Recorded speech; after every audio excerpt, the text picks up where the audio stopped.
Bonsoir à toutes et à tous. Je suis Samuel Sidi, je suis responsable des études de l'Institut des actuaires et je suis très heureux de vous accueillir ce soir pour cette troisième journée de l'Actuarial Week qui sera consacrée à la réassurance. Je vais remercier nos intervenants de ce soir, Adeline, Maxence et Thibault, pour leur participation. N'oubliez pas que vous pourrez poser des questions tout au long de la présentation de la soirée sur le chat et je passe le micro à Danis qui animera la soirée. Merci. Merci pour la parole, Samuel. Effectivement, soyez la bienvenue à cette troisième journée de l'Actuariat Week qui sera dédiée à la réassurance. Et sans plus tarder, nous allons passer. Et le plan, c'est tel que présenté. D'abord, une présentation des intervenants, ensuite les questions-réponses. Donc, nous allons commencer par Monsieur Thibault Antoine. Merci. Bonsoir à tous. Donc, j'ai la lourde tâche de tenter de vous donner envie de venir en réassurance et je pense que Adeline et Maxence tenteront aussi de vous convaincre. Donc moi, je suis sorti en 2011 d'école, donc j'ai fait l'ENSAE et en même temps que ma dernière année d'actuariat, en fait, j'ai suivi une formation à Paris 7 en finance quantitative. Donc en fait, j'ai la double casquette quant et actuaire. En fait, c'est pour ça que j'ai commencé plutôt ma carrière en fait à Hong Kong en trading propriétaire sur du moyenne et haute fréquence pour Morgan Stanley. Donc, j'ai fait ça pendant 1 an et demi. En fait, je faisais des stratégies de trading propriétaire pour faire maximiser le return sur investissement. De là, en fait, j'ai eu un petit drame dans ma famille et j'ai dû en fait rentrer en France. Donc, et comme vous devez peut-être le savoir, la finance en Asie et la finance en Europe est extrêmement difficile, très différente. Les métiers ne sont pas du tout les mêmes. Et à ce moment-là, je me suis rappelé en fait que j'étais actuaire. En fait, je suis rentré dans un cabinet de conseil en actuariat où j'ai travaillé plutôt sur la partie modélisation financière pour tout ce qui est épargne retraite, comprendre l'évolution des actifs, taux, actions et tout ça, parce que ça fait partie des éléments sur lesquels les compagnies d'assurance misent, ont leurs actifs, et donc ça a un impact après sur la solvabilité de ces entreprises. Donc, j'ai travaillé plutôt sur la partie actif, et à un moment, j'ai eu l'opportunité de rentrer chez SCOR, donc c'était déjà, je pense, il y a environ 8 ans, où là, je suis rentré chez SCOR, qui est donc un réassureur, donc qui est encore très différent de ce que j'ai pu faire avant entre du trading et après être consultant pour les compagnies d'assurance. Donc, un réassureur, je ne sais pas si vous savez ce que c'est, mais pour expliquer très simplement, effectivement, comme son nom l'indique, on réassure les compagnies d'assurance. Pour donner un exemple très simple en PNC, pour comprendre un peu pourquoi il y a de la réassurance, comme ça je mâche un peu le travail de Maxence et Adeline. Imaginez Fukushima, une grande centrale nucléaire. Fukushima TEPCO qui à Fukushima doit aller chercher en fait une assurance. Si, par exemple, la centrale nucléaire pète, ça va entraîner pas mal de dommages. Donc, qu'est-ce qu'ils font? Vu que tu es en Japon, tu vas aller chercher plutôt un assureur japonais pour travailler avec lui. L'assureur japonais qui prend du coup le contrat d'assurance, il va se rendre compte qu'en fait, dans un de ces scénarios, si la centrale nucléaire pète, ça va être des milliards et des milliards. Ils vont pas être capables en fait, ils vont pas être solvables du tout parce que c'est un risque qui est trop gros. Et c'est à ce moment-là en fait qu'on va aller chercher sur un marché secondaire qui est le marché de la réassurance des gens qui vont être capables de mutualiser ce risque. Et c'est le rôle, par exemple, de SCOR, de Munich et ainsi de suite, effectivement, de mutualiser ce risque dans un deuxième temps. Et là, par exemple, nous, sur la mutualisation, on va prendre un petit bout de la centrale nucléaire, mais si la centrale nucléaire pète, on va payer, on va dire, les dommages au Japon, mais on va parier en même temps que d'un autre côté du globe, en fait, il ne va pas se passer d'événements extraordinaires, donc on va faire de l'argent de l'autre côté pour payer de l'autre côté du globe. Donc, c'est un peu le principe de mutualisation et c'est un peu le rôle de la réassurance. Donc, moi, je ne suis pas rentré sur l'assurance dommage, donc ça, j'ai pris un exemple sur l'assurance dommage parce que c'est un peu plus facile. Je suis en assurance vie. Au début de ma carrière à SCOR, j'étais en charge de modéliser tout ce qui est risque biométrique, donc tout ce qui est mortalité, longévité en fonction de tes caractéristiques, de tes signes vitaux, en fait, quel est ton risque dans le futur. Donc, j'ai fait ça pendant pas mal de temps. Pendant 2 ans, ce genre de choses. Après, je suis parti en Asie pendant 4 ans. Donc, j'étais basé à Singapour pendant 4 ans, toujours pour SCOR, où là, j'étais responsable d'un centre de recherche et de développement sur ce qu'on appelle les maladies redoutées. Donc, j'étais en charge de comprendre en fait les probabilités de survenance de maladies redoutées comme le cancer, avoir une crise cardiaque, ce genre de choses, parce que les maladies redoutées vu qu'il y a un système social de protection sociale un peu moins évolué en Asie, c'est des choses qui sont assurées en masse en Asie. Donc voilà, j'ai travaillé là-dessus pendant 4 ans et au bout d'un moment, je suis revenu à mes premières heures, je suis revenu sur tout ce qui est machine learning, data analytics et actuellement, je suis Deputy Chief Knowledge Officer de SCOR Global Life et je suis en charge de toute la partie data analytics de SCOR Global Life. Donc en fait, je gère toutes les équipes de data science, data engineering, data ops, enfin tout ce qui nous permet de mettre en œuvre du machine learning et de l'intelligence artificielle à échelle en production pour apporter de la valeur pour nos clients. Donc en fait, on design pas mal de petits produits pour les compagnies d'assurance. Donc en fait, en life, sur tout ce qui est produits d'assurance vie, les réassureurs ont un rôle de trouver des nouveaux produits, de trouver des nouveaux produits innovants pour les compagnies d'assurance. Donc il y a beaucoup de produits que vous pouvez voir sur le marché. Parfois, c'est en fait des réassureurs qui les ont créés, ces produits. Et après, les réassureurs réassurent le risque de ces produits parce que c'est des nouveaux produits. Juste derrière moi, vous voyez une personne en train de courir, juste pour vous donner un exemple de ce qu'on a pu construire avec du machine learning, ces nouveaux produits. On a construit des produits en Asie où effectivement, les gens ont des montres connectées. D'accord. Avec ces montres connectées, ces gens font d'exercice physique. Effectivement, vous n'êtes pas sans savoir que si vous faites de l'exercice physique, vous avez quand même une meilleure chance d'être dans une bonne santé dans le futur. En fait, via l'exercice physique, on capte via ces montres. Donc, on a des données derrière, on a des modèles de machine learning pour essayer de comprendre l'influence de ces paramètres sur le fait d'avoir un cancer, le fait de mourir aussi, de combien ça influe ce risque et donc rewarder les assurés qui ont des bons comportements, qui font beaucoup de sport. Donc, en fait, les gens qui font beaucoup de sport, qui ont une attitude saine dans leur vie, ils mangent bien, ainsi de suite, ils devraient payer moins de primes d'assurance. Et en fait, c'est ce type de produit, c'est ce type de choses qu'on fait effectivement dans mon département. Donc, c'est des produits assez courants en Asie et on a plein. Donc, c'était juste pour donner un petit exemple et il me reste, et je pense que c'est tout pour mon temps. C'était pour donner un peu de perspective là-dessus. Du coup, je vais donner la parole à Adeline. Merci beaucoup Thibaut et bonsoir à tous. Alors c'est pas mal parce qu'on a tous des parcours vraiment différents et donc du coup vous allez pouvoir voir un peu qu'il y a énormément de diversité en réassurance. Ça a beau être une niche parce que finalement il y a très peu de personnes qui travaillent en réassurance, moins qu'en assurance puisque les réassureurs sont moins nombreux. Du coup, il y a énormément de choses différentes à faire. Alors, Thibaut parlait donc de la vie. Lui, il travaille plutôt pour la réassurance vie. Moi, je suis plutôt dans la réassurance, ce qu'on appelle non-vie, dommage. Alors, je travaille chez E.ON. C'est un courtier. On est courtier en assurance directe, mais on est également courtier en réassurance. Et donc, je suis dans la partie réassurance. Mon quotidien, c'est… Alors, plusieurs choses. Je vais commencer déjà pardon, j'aurais dû suivre le plan que je me m'étais fait. Je suis sortie de l'école en 2013. Je suis sortie de l'ISFA à Lyon. J'ai fait ma dernière année en alternance avec justement le groupe E.ON, où je travaille encore aujourd'hui. Donc, ça fait déjà quelques années que j'y suis. Bientôt 10 ans. Le groupe E.ON a des actuaires qui s'occupe essentiellement pour la partie non-vie, donc là où je travaille, de faire tout ce qui est cotation de traités de réassurance. Alors, comme l'a dit Thibaut, nos traités de réassurance, on va en avoir dans toutes les branches. On va en avoir, par exemple, pour la RC automobile, parce que lorsque on a beau avoir, on peut se dire que c'est tout petit, mais en fait, ça peut aller à la réassurance, parce que lorsque on a un accident, avec une jeune victime, par exemple un enfant qui se fait renverser, qui a un traumatisme crânien, on arrive tout de suite à des indemnités qui peuvent dépasser plusieurs dizaines de millions d'euros. Et donc, comme le disait tout à l'heure Thibaut, un assureur, Massif, Maïf, Matmut, AXA, bref, il y en a énormément sur le marché français, n'a peut-être pas les moyens, en fait, les fonds propres suffisants pour pouvoir avoir ce genre de sinistre en portefeuille. Et donc, du coup, à partir d'un certain montant, souvent en dommage, on appelle ça de la réassurance en excess, c'est-à-dire que l'assureur va se garder entre 0 et un certain montant qu'il a choisi. Et au-delà de ce montant, il va céder ça à la réassurance, à un réassureur.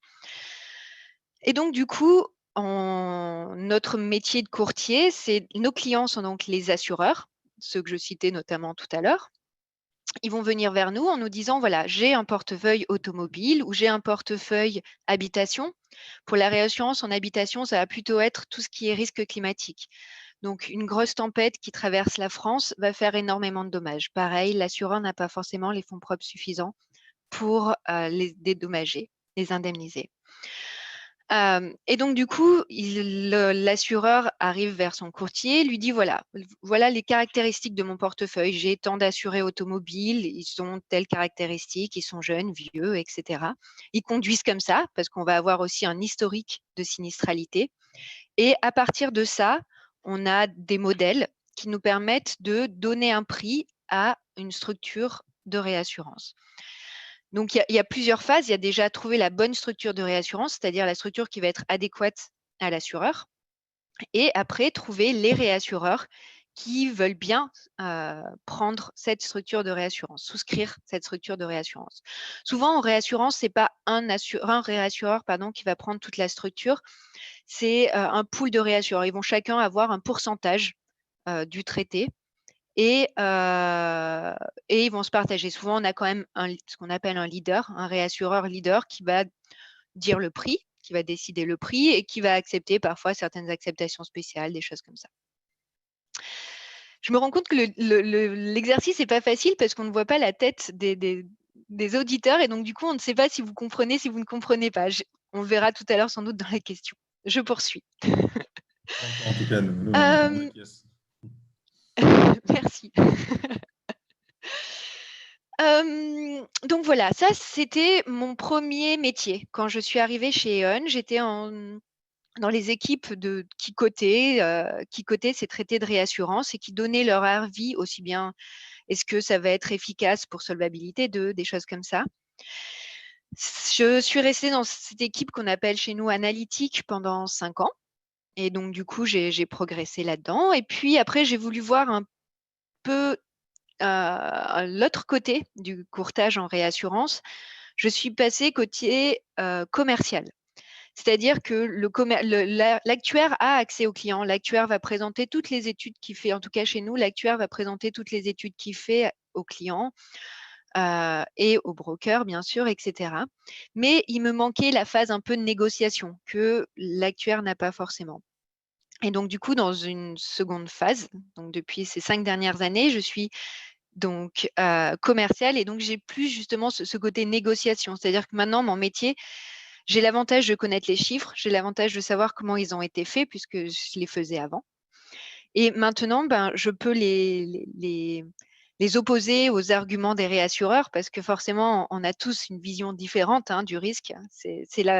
D'ailleurs, c'est une spécificité d'actuaire. On peut mettre 5 actuaires devant exactement les mêmes bases de données, exactement les mêmes données, et on va avoir 5 prix totalement différents à la fin. Mais justement, le pouvoir de l'actuaire, c'est d'expliquer pourquoi il pense que son prix est le bon. Et ça, c'est très important par la suite et c'est très important en réassurance parce que les prix, on parle de suite, on ne parle pas de dizaines d'euros de primes d'assurance, mais on parle de dizaines de millions d'euros de primes d'assurance et donc du coup, il vaut mieux être sûr de soi, on va dire, ou en tout cas avoir des arguments qui tiennent la route. Voilà. Voilà aujourd'hui où j'en suis. Je place les traités de réassurance de mes clients auprès des réassureurs, notamment l'Ascor pour Thibaut ou Munich Re, Nioré pour Maxence. Je crois que j'ai également fait mes 7 minutes et quelques, peut-être un peu plus. Maxence, je vais te laisser le micro. Donc, vous avez tout dit, j'ai juste à répondre aux questions, c'est ça? Je vais essayer d'être concis. C'est vrai qu'il y a beaucoup de choses à dire. Le métier de la réassurance est assez complet et assez transverse, assez large. Pour commencer, je pense que le plus simple, c'est de dire ce que je fais aujourd'hui. Donc, j'occupe un poste d'originateur en réassurance de solutions financières chez Munich Re. Comment je suis arrivé là? Tout simplement par la formation ISFA à Lyon, sortie en 2010 ou 2011. J'ai toujours pas sur les dates. Puis j'ai enchaîné en fait en alternance donc chez E.ON comme Adeline. Puis recruté en CDI chez E.ON aussi, là où je fais mes premières années à Londres. Dans ces premières années, j'avais un profil très technique, donc qui était un profil de modélisation, et toujours, mais quand même toujours en lien très proche avec le client. Je suis revenu à Paris, toujours dans un profil, on va dire, assez technique, et je suis resté à Paris chez Aon pendant 5 années supplémentaires, où, comme je m'ennuyais un peu, je pense, je prenais en cours du soir des cours à la SFAF, qui est la Société française des analystes financiers, pour mener un double diplôme d'analyste financier, que j'ai passé en 2015. Et en parallèle, je prenais aussi de plus en plus de responsabilités commerciales, comme l'a expliqué Adeline, de la même manière. J'ai quitté Aon en 2019 pour rejoindre le groupe Munich Re, donc qui est un des plus gros réassureurs au monde, très international, et là vers un poste plus financier. Et pour la petite histoire, d'où la planche de surf derrière, c'est que je monte une surf house en Vendée depuis fin 2021. Donc, si vous aimez soit la réassurance, soit les sports de glisse, n'hésitez pas à me contacter. Alors, peut-être quelques précisions, mais je pense qu'Adeline et Thibaut, vous avez dit énormément de choses. Si je peux détailler en quelques points ce que je fais, ce qui est un petit peu différent de ce que font Thibaut et Adeline, principalement, donc, originateur en réassurance de solutions financières chez Munich Re, ça veut dire quoi? Originateur, c'est, on va dire, un commercial. C'est quelqu'un qui va gérer la relation client, principalement avec la plupart des assureurs, mutuelles et institutions de prévoyance françaises, et au-delà, suivant le périmètre de chacun. Et c'est principalement donc, aller chercher, essayer d'originer, de créer du business chez ces clients-là, et aussi de gérer les projets une fois qu'on a trouvé les opportunités. Et gérer les projets, c'est gérer les projets avec le client et en interne aussi, c'est-à-dire mener la transaction jusqu'au bout. Solutions financières, de quoi on parle? En fait, ce sont des solutions de réassurance, mais qui impliquent, et ça c'est un petit peu nouveau et différent par rapport à ce que vont expliquer Thibaut et Adeline, c'est que moi je travaille principalement sur des choses, on va dire, un peu plus optimiste à la vie, qui est l'épargne des Français, principalement. Et l'épargne des Français, c'est quoi? C'est ce qu'on appelle du risque d'actif, c'est-à-dire du risque de performance financière des marchés. Et principalement, les protections qui sont vendues aujourd'hui des marchés financiers sont principalement effectuées par des banques. Et petit à petit, les réassureurs, ou même certains risques particuliers depuis quelques années aussi, les réassureurs peuvent, en tout cas, structurer des solutions qui permettent un transfert de ce risque-là des assureurs vers les réassureurs. Voilà pour ceci. Ce qui est important de comprendre, et je crois que c'est le b.a.-ba de tout, j'ai donné le mot transaction. En fait, que ce soit pour le métier de Thibaut, d'Adeline ou le mien, ce qu'il faut comprendre et en fait avoir en tête, c'est que la réassurance, tout bêtement, c'est un contrat. On peut appeler ça un univers, un marché, tout ce que vous voulez. C'est un marché qui met en place des contrats. Des contrats entre qui? Entre les assureurs et des réassureurs. Et qui dit contrat, dit amener une transaction jusqu'au bout, dit signer un contrat, dit un nombre de métiers incalculable autour de ces contrats. Là, aujourd'hui, vous êtes sûrement ou en phase ou en étude d'actuariat. Donc, la mise en place de ces contrats implique le besoin d'avoir des actuaires, mais ça implique aussi d'avoir beaucoup d'autres professions, beaucoup d'autres experts. Ça va être des experts en comptabilité, des experts juridiques, puisque les contrats, il faut les rédiger, et ça, c'est du langage purement juridique. On va avoir des avocats spécialisés dans l'assurance, dans la réassurance, dans le droit financier. On va avoir des comptables, des experts en régulation. Est-ce que le contrat qu'on met en place est conforme à ce qu'attendent les régulateurs de chaque pays? Bref, il y a tout un… Quand on parle de réassurance, finalement, ce n'est pas uniquement l'actuariat et les calculs, c'est tout ce qui va autour. Et qui dit transaction, on dit donc vérification, dit un prix, dit un commercial pour savoir vendre la transaction, dit des opérationnels, des comptables, des gestionnaires de sinistres, tout ce qui va avec pour emmener une transaction au bout. Voilà. Et le but de ce contrat, principalement, c'est le transfert de risque. Puisque les assureurs, les mutuelles, les instituts de prévoyance, pour ce qui me concerne, en gérant en fait une partie de l'épargne des Français, ce qu'on appelle l'assurance vie. En assurance vie, il y a le fonds euro, les unités de compte, c'est peut-être des mots qui vous parlent ou pas du tout. En tout cas, une énorme partie de l'épargne des Français, que ce soit vos parents ou la vôtre, est sûrement placée sur une assurance vie et principalement sur un fonds euro aujourd'hui. Ça représente aujourd'hui 1500 milliards d'euros. C'est quelque chose de colossal qui est géré par les assureurs vie. Et tout simplement, au quotidien, ils investissent cet argent sur les marchés financiers, ils le gèrent pour pouvoir délivrer une performance annuelle. Eh bien, en faisant ça, ils acquièrent et ils concentrent une grande part, beaucoup de risques différents, des risques de marché, mais aussi des risques, ce qu'on appelle des risques biométriques, des risques de mortalité, de longévité, enfin, tout dépend des produits d'assurance qui sont vendus en accompagnant ces produits d'épargne. Et à partir de là, tous ces risques-là peuvent être réassurés. Et donc, les réassureurs vont être là pour aider et accompagner s'ils en ont besoin. Parfois, ils n'ont pas besoin.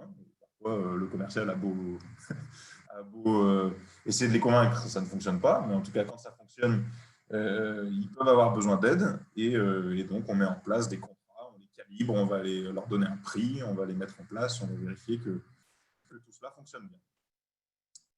Voilà, je ne sais pas si j'ai été très précis ou très vague. En tout cas, je pense que les questions permettront de donner plus de précision.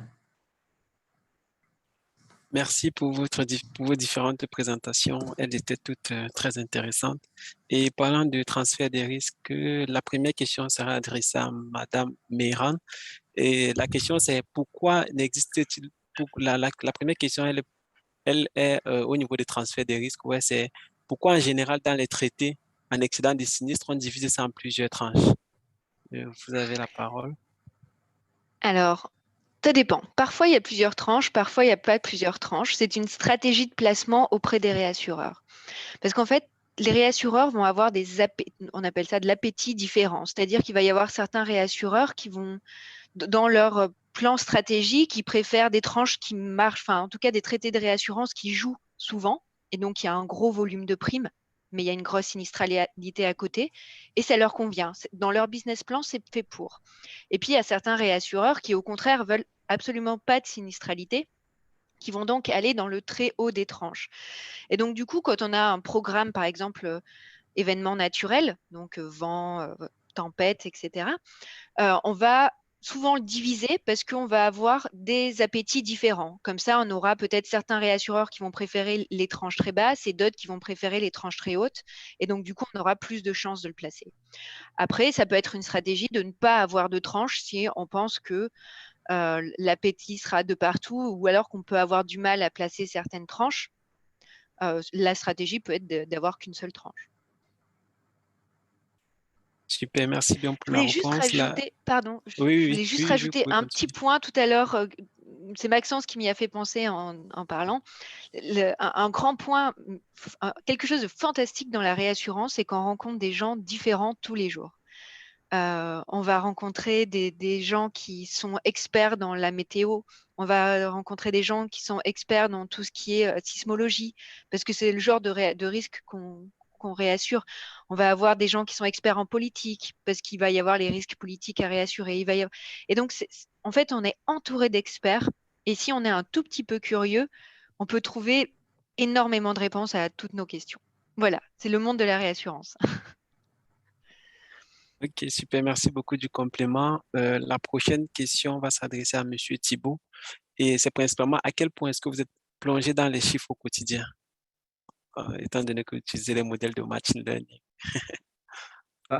Ouais, l'un des problèmes ou une chance, ça dépend comment on veut le voir, c'est que, pardon, ma caméra était trop basse, c'est que je suis un peu haut dans l'organisation. En fait, c'est plus moi qui fais les modèles. Il y a 10 ans, je faisais les modèles. Après, quand on regarde la technicité de l'équipe, on utilise des technologies cloud, on fait des modèles machine learning sur des volumes de données extrêmement gros. On met en production, on utilise Docker, on utilise Kubernetes. Enfin, je veux dire, c'est un monde qui est très imbriqué, en fait, la partie data analytics chez nous, avec un volet technologie très fort.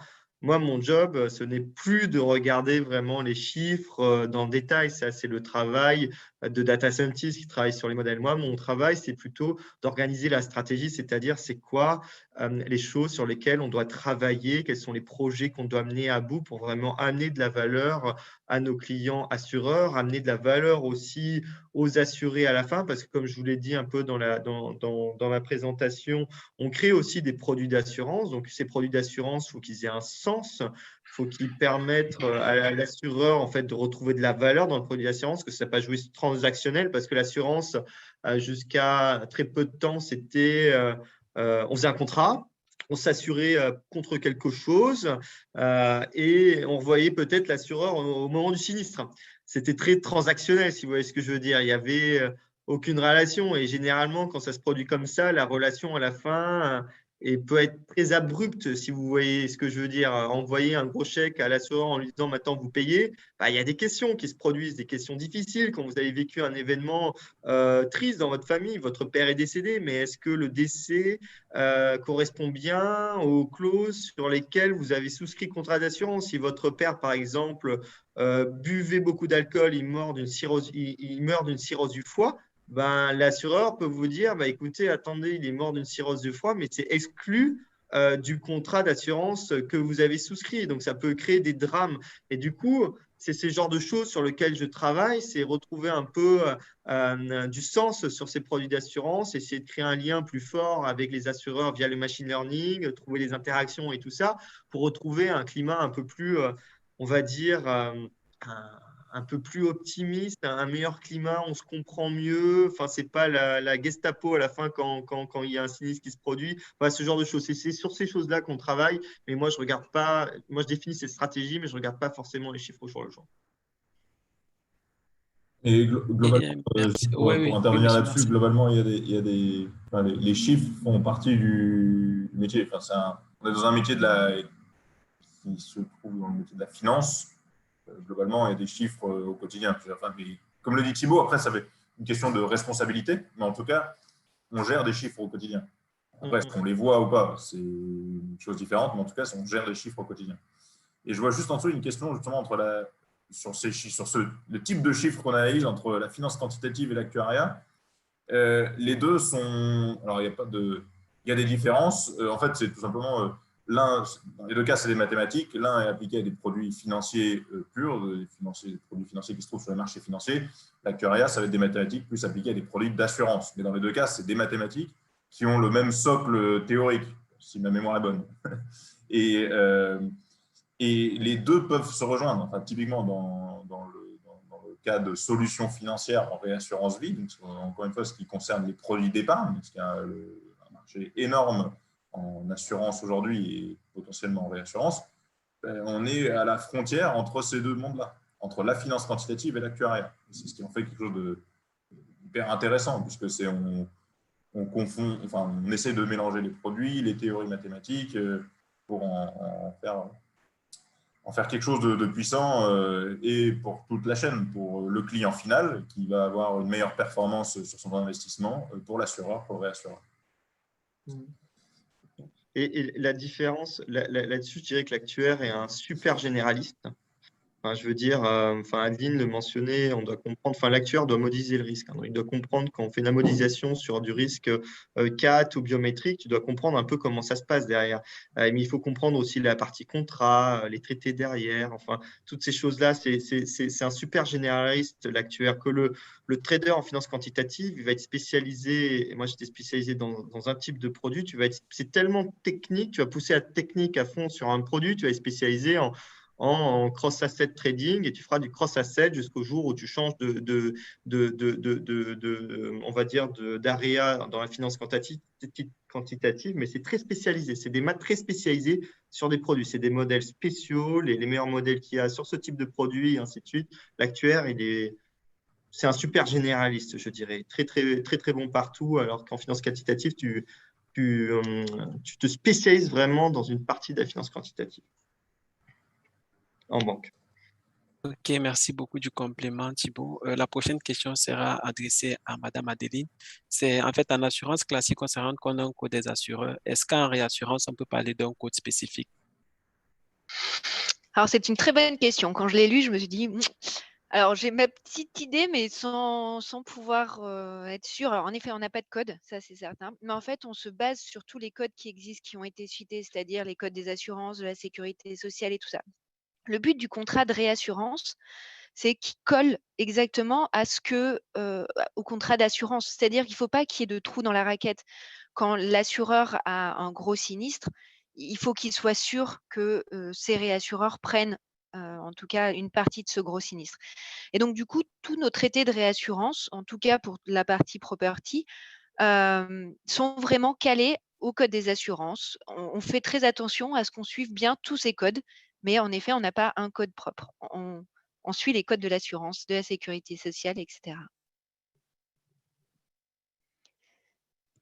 Ok, super, merci. La prochaine question est adressée à Marcel.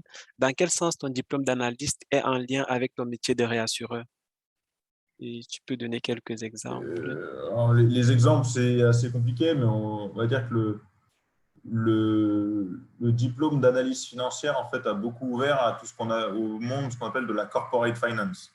C'est de la finance d'entreprise en fait. Donc c'est quels vont être tous les indicateurs qui permettent d'évaluer une entreprise, comment est-ce qu'on évalue une fusion-acquisition, enfin voilà, des indicateurs qui sont beaucoup plus larges en fait et qui ne s'adressent pas uniquement à l'assurance. L'analyse financière, c'est on va analyser n'importe quelle boîte, que ce soit L'Oréal, Total, comprendre les indicateurs financiers qui se dégagent de cette boîte et la valoriser. Donc, ça a donné une ouverture sur notamment on va dire, pas de manière très pratique puisque ça restait un diplôme et des cours théoriques, mais en tout cas, ça a donné une ouverture sur ce monde-là de la transaction en dehors de l'assurance, avec des indicateurs un peu plus particuliers.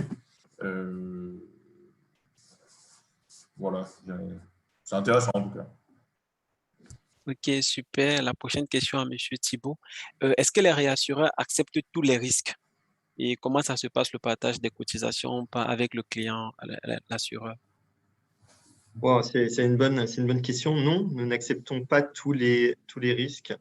Faut savoir que il y a un truc qu'on appelle la philosophie de souscription. En fait, chaque réassureur a une philosophie de souscription. En gros, on émet des guidelines, on dit aux compagnies d'assurance, bah, regardez, ça, c'est des choses que nous, on est capable derrière de réassurer le risque. Donc, c'est des choses, vous pouvez aller dessus. Et si vous respectez ces principes, par exemple, on parlait du risque politique, mais dans certains pays, on va dire on ne veut pas de risque politique. Et ça se comprend. Par exemple, on va regarder des pays où effectivement, il y a des coups d'État tous les 2 ans. Bah, c'est un truc, c'est quelque chose qui a une fréquence beaucoup trop élevée en fait pour être assuré. On va dire non, cette partie-là, pour ce pays-là, le risque politique, on ne va pas l'assurer parce que c'est quelque chose qui arrive tout le temps. Donc ça veut dire que ce n'est pas assurable dans le sens où il faudrait payer pratiquement la totalité du montant assuré chaque année, parce qu'en fait, ça a 100% de probabilité de se produire. Je ne sais pas si vous voyez ce que je veux dire. Donc, il y a pas mal de choses comme ça. Les réassureurs, on va dire, non, ça, on ne le prend pas en risque. Ce type de cancer, c'est trop incertain pour assurer en termes d'assurance vie, pour avoir une assurance habitation. Ce n'est pas des risques qu'on prendra. Et ça, c'est défini au niveau des réassureurs. C'est les philosophies en fait, de souscription. Et chaque réassureur a un peu ses philosophies différentes. Donc, sur certains produits, effectivement, par exemple, Unicredit va être un peu plus souple sur certaines parties. Donc, les assureurs vont aller naturellement plutôt vers Unicredit. Sur d'autres parties, c'est Score qui va être plus souple parce qu'on est plus confortable à assurer ce type de risque. Ils vont venir vers nous. Enfin, voilà, c'est un peu ça ce qui se passe, je pense, sur le marché. C'est ce qui est important, c'est ce qui fait que la assurance est un métier. Et encore une fois, la réassurance n'est pas un métier, mais un domaine dans lequel il est intéressant de travailler. C'est que la réassurance, c'est un marché. Et c'est exactement ce que tu dis, Thibault. C'est étant donné que chaque réassureur a des appétits différents, il va y avoir un marché, donc de la compétition. Par analogie, vous voulez placer de l'argent quelque part en tant que particulier, vous retournez vers quelle banque? Vous allez vous retourner peut-être vers votre banque historique, vers une nouvelle banque qui vous fait des conditions intéressantes, qui accepte, je ne sais pas, d'assurer en plus votre maison et de placer votre argent à une performance plus intéressante. Par analogie, c'est très similaire. Et c'est un marché de compétition. dans lequel il faut essayer de remporter des transactions pour tout simplement… Et peut-être pour finir de répondre à la question sur les risques, il y a certains risques qu'aucun réassureur ne veut. Alors, souvent, les assureurs, ce qu'ils font, c'est qu'ils forment des pools ensemble et ils se disent, bah voilà, c'est notre façon à nous de se mutualiser. Si ce risque arrive, comme aucun réassureur n'en veut, on se mutualise entre nous et si ça arrive, bah, on payera tous un petit bout. Et puis, une autre solution, parfois aussi, c'est l'État. Quand les réassureurs n'en veulent pas, l'État crée un pool où l'État se porte garant pour les assureurs, pardon. C'est le cas, les catastrophes naturelles, les choses comme ça, mais même d'autres risques, où l'État est là derrière pour soutenir les assureurs en cas de grosse perte. J'ai l'impression que Thibaut, il y a beaucoup de Ouais. questions pour toi. Et ça peut se faire sur la partie d'Adeline, c'est très intéressant. Enfin, sur le Covid, il y a ces discussions-là sur Covid, tout ce que ça a pu entraîner dans l'actualité. Sur les catastrophes naturelles, on a une compagnie de réassurance en France qui s'appelle la CCR, qui effectivement a été le réassureur d'État sur tous ces trucs-là. En fait, on allait vers la CCR sur ces trucs-là. Il y avait la garantie d'État si ça se passait mal. La CCR était forcée de prendre certains risques que peut-être n'étaient pas pris par les autres compagnies de réassurance, ainsi de suite. Bon, ça a créé des distensions de marché, ainsi de suite. Je ne rentrerai pas là-dedans. Mais voilà, c'est des choses qui arrivent sur les risques non réassurés, non assurés. Il y a des choses comme ça qui se mettent en place derrière, bien sûr. Et Super, puis, merci dernière beaucoup chose, du mais après j'arrête. complément. Oui. Promis. Il y a aussi l'appétit ou la politique des réassureurs change. C'est-à-dire, par exemple, le Covid, personne n'avait pensé que une pandémie puisse coûter aussi cher. Du coup, jusqu'à présent, des exclusions pandémie dans les traités de réassurance, on n'en avait pas beaucoup. Et puis forcément, en 1er janvier 2020, on en a eu beaucoup. Et ben là, du coup, en fait, c'est le genre de choses qui arrivent. Et donc, du coup, ça va au choix. Soit ça oblige les assureurs à vite changer leur politique d'assurance, à mettre des avenants à tout le monde et à dire, bah non, comme moi, je ne suis plus réassurée, je n'ai de toute façon pas les fonds propres suffisants pour l'assurer. Donc, je suis désolée, mais je ne vous assure plus là-dessus. Je ne fais plus de perte d'exploitation, par exemple, pour la Covid. Ou alors, parfois, donc ça, c'est quand c'est la réassurance qui dicte à l'assureur ses limites. Et puis, il y a d'autres façons de faire. Il y a aussi parfois, il y a l'assureur qui dit, bah voilà, moi, mes assurés ont vraiment besoin de ça. Je ne peux pas faire sans, sinon je perds mes assurés. Réassureur, est-ce que vous voulez bien m'aider là-dessus? Et puis, souvent, il y a des groupes de travail qui vont se fonder, qui vont se mettre en place, et on va trouver une solution ensemble. J'arrête. Ok, merci beaucoup des réponses. Ouais, il y a une intervention. Ok, en fait, la prochaine question, elle est adressée à Thibaut. C'est vrai qu'en fait, vous êtes plus corporate, mais en fait, il s'intéresse au niveau de… Actuellement, ça rend compte que le deep learning, il est beaucoup plus challengeant, il donne des modèles très accurés. Mais voilà, est-ce qu'on a un avenir pour le deep learning en réassurance notamment? Est-ce que on pourra mieux utiliser ces modèles étant donné la non-interprétabilité? Alors, je pense qu'il y a beaucoup de travail qui est fait sur l'interprétabilité de nos jours sur ces modèles-là. Enfin, je ne sais pas si vous regardez un peu ces recherches sur tout ce qui est interprétabilité locale, SHAP, Lime. Enfin, il y a pas mal de choses qui sont faites pour essayer de déstructurer le modèle. Il y a beaucoup de visualisation sur l'interprétabilité des modèles. Après, j'ai envie de dire, il faut regarder aussi par le passé. Il y a beaucoup de choses qui étaient faites en assurance il y a pas mal d'années, qui étaient faites sur avis d'experts qui sont actuellement complètement contredits par les données qu'on reçoit. Enfin, il y a des choses qu'on disait non, alors qu'avec les données qu'on reçoit, on aurait dû dire oui. Et ça a des impacts assez forts sur les assurés. D'accord ?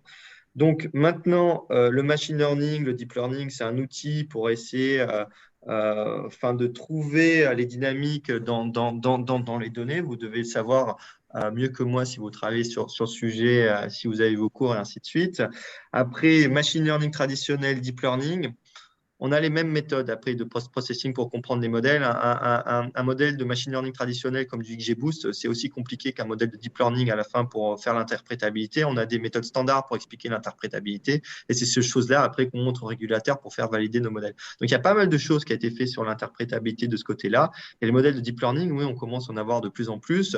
Je peux penser sur tout ce qui est Digitalisation, par exemple, des fascicules de demande de remboursement. Souvent, quand on reçoit un sinistre, c'est un formulaire. Formulaire, il y a plein de choses qui sont cochées dedans. Il y a le docteur qui rajoute le dossier. La personne a eu telle chose, c'est écrit en manuscrit. Parfois, c'est tapé.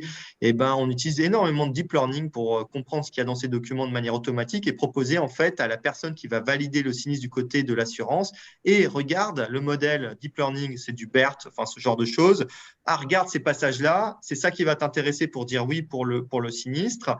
Et effectivement, derrière, il y a toujours l'humain, souvent, qui va venir dans le process, valider ce que le modèle a fait. Donc, l'interprétabilité, oui, il va montrer l'interprétabilité, ce qu'il a compris, mais il y a toujours, sur certains process sensibles, la human touch pour dire oui, le modèle, il n'a pas fait n'importe quoi. Je suis tout à fait d'accord, j'ai regardé les éléments, c'est tout à fait en accord avec mon expérience, donc on peut y aller. Donc, vous voyez, l'interprétabilité aussi contrôlée par le process humain.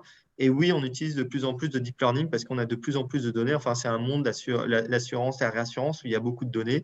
Et donc, oui, quand il y a beaucoup de données, de plus en plus, on tend vers ces modèles de deep learning. Voilà. Je ne sais pas si j'ai bien répondu.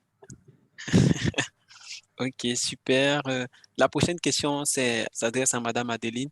En fait, étant donné qu'en assurance, on a les problématiques d'aléas morales et d'antisélection, est-ce qu'on a également ces mêmes problèmes en réassurance?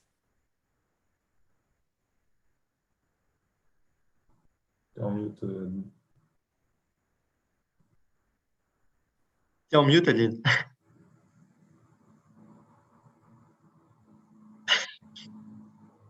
Alors en effet, bon, je disais que c'était pas la question la plus facile, mais j'avais commencé à répondre. Alors oui, on les a aussi, pardon, en réassurance.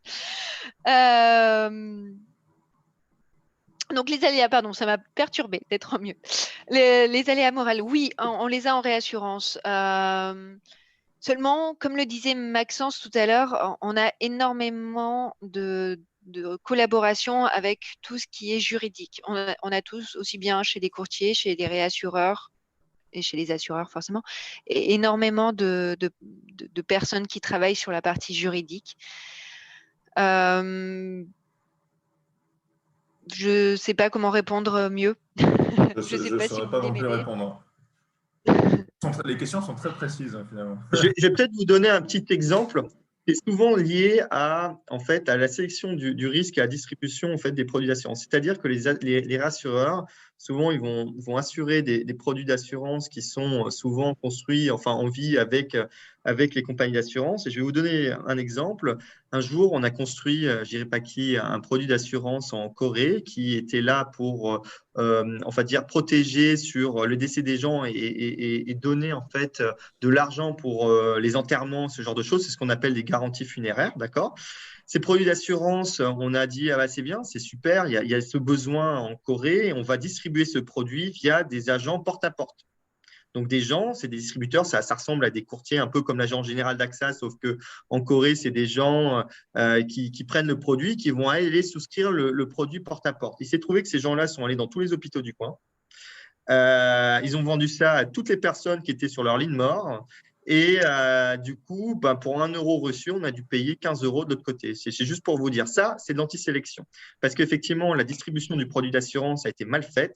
Et ça dépend vraiment de comment on construit le produit, de comment on met les exclusions sur le produit, quels sont les tests qu'on fait avant pour permettre la bonne souscription du produit. C'est-à-dire quand on fait un produit comme ça, il faut peut-être s'assurer que la personne est en bonne santé. C'est-à-dire en bonne santé, ce n'est pas dans un hôpital qu'on va trouver ces gens-là. Et ça, c'est peut-être juste une question dans le formulaire. C'est-à-dire une personne dans un hôpital, ce n'est pas quelque chose qui va remplir les conditions de souscription de ce produit-là. Donc, ça fait partie de la philosophie de souscription. Et c'est via cette philosophie de souscription et toutes les choses qu'on met autour sur ces produits d'assurance, en fait, qu'on va limiter l'antisélection, ce genre de choses. Parce que oui, on en a beaucoup d'antisélection en vie. C'est quelque chose qu'on a beaucoup. C'est tout ce contrôle qu'on entoure pour essayer de limiter cette antisélection. Parce que faut savoir que c'est comme les voleurs. C'est quand il y a des gens qui antisélectionnent le produit, c'est-à-dire que tu vas augmenter tes primes d'assurance et ça va impacter fortement les gens qui jouent le jeu derrière. C'est comme dans une grande surface, si tu as des voleurs partout et ils piquent 10% des stocks de la grande surface, les prix vont augmenter de 10% dans la grande surface. Et donc, tout le monde paye pour ces comportements-là. Et en assurance, c'est quelque chose, en vie en tout cas, c'est quelque chose qui est regardé de très près. Alors là, c'est juste sur le chat. Si vous pouvez, je ne sais pas s'il y a un modérateur, Oui. parce que c'est pas, enfin, on fait un exercice qui, je pense, mérite un peu de respect. Ah ouais, bon, en fait, on va répondre à la question et puis je vais essayer de... s'il vous plaît, soyons plus respectueux. Est-ce qu'on peut continuer? Bon, je pense qu'on va devoir continuer. Ils vont devoir se calmer en arrière. Ok, on va continuer avec Monsieur Marcel. Sur quels critères est-ce qu'un assureur peut challenger? Sur quels critères est-ce que l'assureur challenge les réassureurs, notamment pour choisir chez quel réassureur est-ce que je vais assurer mon produit? Est-ce qu'il y a des critères a priori sur lesquels l'assureur peut se baser?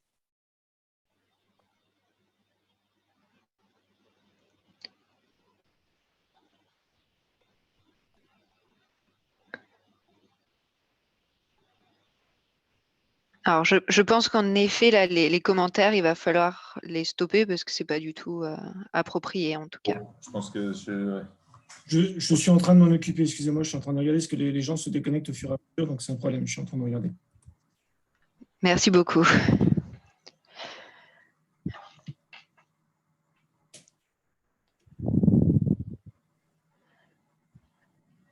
Désolée, Dani, est-ce que tu veux bien reposer la question? Désolée. Ouais, je m'excuse vraiment, moi, j'ai pas prêté attention. Oui, en fait, la question c'était principalement lorsque l'assureur veut choisir son réassureur, est-ce qu'il y a des points clés sur lesquels l'assureur va prendre sa décision? C'est Bien principalement ça. sûr. Mhm. Un des Et points clés, c'est souvent déjà la notation Standard & Poor's ou autre du réassureur, parce qu'il faut se rappeler que en fait, dans Solvabilité 2, la réassurance est donc bien prise en compte puisqu'elle va venir réduire la volatilité de l'assureur. Mais en échange, il y a ce qu'on appelle aussi le risque de contrepartie, c'est-à-dire que le risque que le réassureur fasse défaut et ne puisse pas payer l'assureur. Et donc, du coup, comment on essaye de se prémunir contre ce risque de contrepartie? C'est en prenant des réassureurs qui sont solides. Alors, Munich Re et Score en font largement partie, hein, puisqu'ils sont très, très bien notés. Et puis après, il y a d'autres petits réassureurs plus inconnus de tout le monde qui ont des notations moins bonnes. Et donc, du coup, forcément, en fait, c'est un choix. En tout cas, pardon, c'est une façon de choisir. Je suis désolée, les commentaires, ça trouble un petit peu. C'est une façon de choisir la notation. Après, il y a aussi la relation historique. Est-ce que le réassureur a été là depuis longtemps et est resté même après des années de sinistrés, des choses comme ça? Comment est-ce qu'on choisit aussi son réassureur? Et puis après, c'est en fonction de ce que le réassureur peut nous apporter comme produit, comme aide au quotidien. Comme par exemple, Thibaut apporte à certains assureurs donc des nouveaux produits ou même des méthodologies de calcul ou des conseils, tout simplement. Et donc, c'est vrai que par exemple, Munich Re, Score sont des réassureurs qui ont des équipes immenses dans le monde entier et qui grosso modo, peuvent répondre à peu près à toutes les questions que peuvent se poser un assureur. Et donc ça, forcément, ça aide énormément. Et donc, ce genre de réassureur va forcément être un peu privilégié au moment de choisir ses réassureurs. Après, comme dans tout marché, de toute façon, étant donné qu'on est sur un marché de compétition, est retenu en général le réassureur qui répond aux objectifs. Et dans la liste des objectifs, c'est le transfert de risque, c'est la réduction de capital et c'est en général, et ça beaucoup, un objectif de prix. C'est vrai, pardon. Le prix est très, très, très important. Est-ce qu'il y a des compagnies qui assurent les compagnies de réassurance? Alors, la chaîne, en effet, ne s'arrête pas aux réassureurs. En fait, on appelle ça de la rétrocession. Et en fait, c'est un marché qui est encore derrière la réassurance et qui est encore plus globalisé, puisque le principe, c'est de la mutualisation. Donc, c'est de mélanger les risques entre eux et de remonter à chaque fois d'un niveau. La rétrocession, ça peut se faire soit de manière, on va dire, traditionnelle, donc des réassureurs deviennent des rétrocessionnaires. Et aussi, souvent, ce qui se fait beaucoup, c'est que les mécanismes derrière, en fait, on arrive très vite sur les marchés financiers. Donc, sur des produits qui sont ce qu'on appelle la securitization, en fait, c'est des produits d'assurance qui deviennent des actifs financiers et achetés par des acteurs autres que les réassureurs, à savoir des fonds d'investissement. Ok, merci pour la réponse. La prochaine question, en fait, elle va s'adresser à Monsieur Thibault. C'est est-ce qu'en termes de provisionnement, on peut dire qu'il y a une différence en réassurance et en assurance? Est-ce qu'il y a cette différence-là? En termes de provisionnement, donc je ne suis pas un expert du provisionnement, mais les produits, normalement, doivent être provisionnés de manière en fait, très, très proche. En fait, le risque est vu de la même façon du côté assureur et réassureur. Normalement, ça doit amener à des provisionnements qui sont très proches, hein. Enfin, je ne sais pas ce que vous en pensez, Adeline, Maxence. Alors, souvent, en tout cas, c'est contractuel, c'est-à-dire que le réassureur doit provisionner au moins ce que provisionne Ouais. l'assureur. Par exemple, quand on a un sinistre automobile, on sait très bien que ça va être très long. Ça va être 10, 15 ans avant que la victime soit peut-être stabilisée et qu'on sache exactement où on va. Et donc, du coup, pendant tout ce temps-là, en tout cas, l'assureur doit provisionner un montant que le réassureur doit aussi provisionner. Ou en tout cas, contractuellement, dans le contrat, c'est marqué combien doit provisionner le réassureur. Et après, il faut savoir que le réassureur peut provisionner peut-être un peu plus que ce que provisionne aussi l'assureur parce qu'il a sa propre vision. Il se dit, bah, moi, ce sinistre-là, je ne le vois pas tout à fait pareil. Je pense que la victime, on va avoir elle va avoir besoin de plus de personnes qui vont venir s'occuper d'elle. Elle va avoir besoin de plus de soins. Voilà. Ou alors moi, je suis très pessimiste sur les taux financiers pour les 10 prochaines années. Du coup, moi, j'imagine que je ne vais pas avoir de produits financiers sur mes placements. Donc, je provisionne plus que ce que provisionne l'assureur. Ça arrive aussi. Ou l'inverse. Mais ce n'est pas diamétralement opposé. Enfin, je veux dire, ça va être Non. des choses assez proches et des variations assez faibles, effectivement. C'est ce qui joue aussi sur ces vues-là, sur la compétitivité du pricing entre un mini-créé, un score et ainsi de suite. C'est la vue aussi sur ces réserves, sur le provisionnement derrière. Ok, merci bien. Maintenant, la prochaine question, c'est est-ce qu'il y a une différence entre coassurance et réassurance? Et aussi, est-ce que la CPR impose un SCR particulier, Solvency Capital Requirement particulier aux réassureurs? Donc, ça pourra faire un tour de table la question, mais on va commencer par Monsieur Marcel. Merci. Je pense que c'est pour moi, pardon. En effet, les réassureurs, comme organisme financier et qui prend un risque d'assurance, doit calculer des SCR. Donc après, tout dépend de sa localisation et de la nature de l'entité légale dans le pays. Donc, je pense que, étant donné que Score, par exemple, l'exemple de Thibault, vous êtes un réassureur français implanté en France, vous calculez un SCR comme un assureur français. Pour Munich Re, qui est un réassureur allemand, les choses peuvent être différentes. Pour un réassureur qui sera, je ne sais pas moi, norvégien, finlandais, canadien ou bermudien, les choses sont encore différentes. Mais là, on est vraiment sur des natures légales. Mais en effet, il y a une réglementation qui s'applique à la réassurance comme aux assureurs pour calculer le SCR. En fait, c'est juste des capitaux réglementaires pour les risques portés. Et après, chaque juridiction, donc que ce soit nord-américaine, irlandaise, française, allemande, chaque régulateur a un calcul qui répond ou non, notamment à Solvabilité 2, par exemple, ou qui s'en rapproche, et donc doit faire des calculs et constituer un capital pour ces risques pris.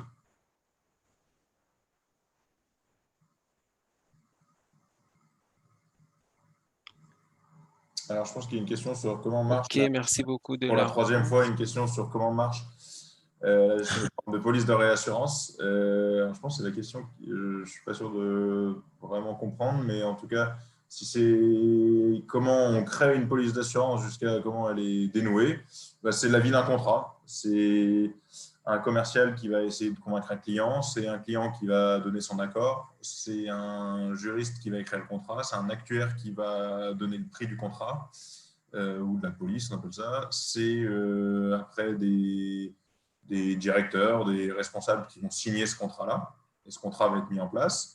Donc après, c'est des comptables qui vont s'envoyer des flux entre eux, parce qu'il y a un paiement de prime et éventuellement un paiement de sinistre en face. Et voilà, donc là, il va y avoir des comptables. Et après, il y a un dénouement, donc c'est la Poste qui envoie des courriers pour signifier la fin d'un contrat, et des juristes, encore une fois. Voilà. Je pense qu'on est sur ce genre de réponse. Mais donc, c'est souvent annuel. En tout cas, pour répondre, c'est souvent annuel, un traité de réassurance. Ça peut être biannuel, triannuel, mais la plupart sont quand même annuels. En France, ils sont pratiquement tous renouvelés au 1er janvier. Après, ça dépend vraiment les pays. Par exemple, au Japon, ça va être le 1er avril. Aux États-Unis ou en Angleterre, on va en avoir aussi au 1er juillet. Et comme l'a dit Maxime, c'est vraiment similaire à un contrat d'assurance. Maxence, pardon, vraiment.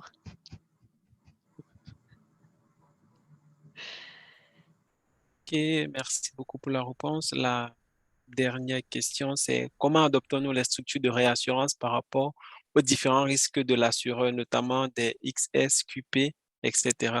Et quelle est la différence par rapport à la taille de l'assureur? Là, la question sera, c'est pas Monsieur Thibault. Alors, je veux bien, au pire. Je veux bien m'y coller. Parce qu'en non-life, c'est beaucoup plus simple qu'en life. Donc, Exactement. Du coup, en non-life, la réponse est à peu près simple.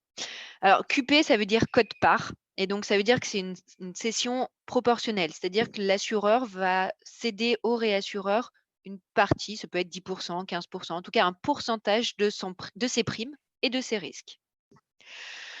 Souvent, les quotes-parts, en tout cas pour tout ce qui est non-vie, c'est pour les petites structures. C'est-à-dire que des petits assureurs qui n'ont pas forcément les fonds propres vont avoir recours à des quotes-parts ou alors des nouveaux produits. Un produit, on ne sait pas trop ce que ça donne, c'est tout le début. On n'a pas envie de se risquer tout de suite, on va faire des quotes-parts. Et après, XS, tous les assureurs en ont en automobile, c'est obligatoire puisqu'en automobile, on assure jusqu'en illimité, c'est légal. Et très peu d'assureurs, même aucun assureur n'a les reins pour payer une rente illimitée. Donc, du coup, tout est cédé à la réassurance et la plupart des traités en automobile, c'est en XS et parfois, on peut avoir quelques quotes-parts. Alors, il y a énormément d'autres subtilités en automobile, mais je ne vais pas prolonger là-dessus. En tout ce qui est tempête, c'est tout ça. C'est souvent en XS parce qu'on a peur d'une grosse tempête ou d'une grosse grêle. Voilà comment souvent on distingue les XS et les quotes-parts. Comment on les adapte? Après, forcément, les gros assureurs, AXA, Massif, Allianz, etc., ont des priorités. En tout cas, c'est le montant à partir duquel le réassureur va prendre le sinistre, ont des priorités très hautes parce qu'ils ont des fonds propres largement suffisants pour avoir ces priorités-là. Quand je dis très hautes, ça peut être plusieurs dizaines de millions d'euros. Par contre, des petits assureurs, des petites mutuelles, des choses comme ça, on va avoir, elles, au contraire, des priorités très basses. Voilà. Ok, nous vous remercions pour différentes présentations et la phase de réponse aux questions. Là, je vais passer la parole à Samuel. Je voulais vous remercier, d'abord m'excuser pour les commentaires qui ont malheureusement un peu choquant pour ce type d'événement, et je trouve qu'il y a plein de gens qui ont du temps à perdre. En tout cas, merci à tous les trois pour votre participation. Merci Danis pour l'animation et merci à tous ceux qui ont assisté, qui ont posé toutes les questions. C'était passionnant. Rendez-vous demain soir pour la soirée finance et gestion d'actifs. Merci. Bonne soirée. Bonne soirée. merci. Merci, bonne soirée.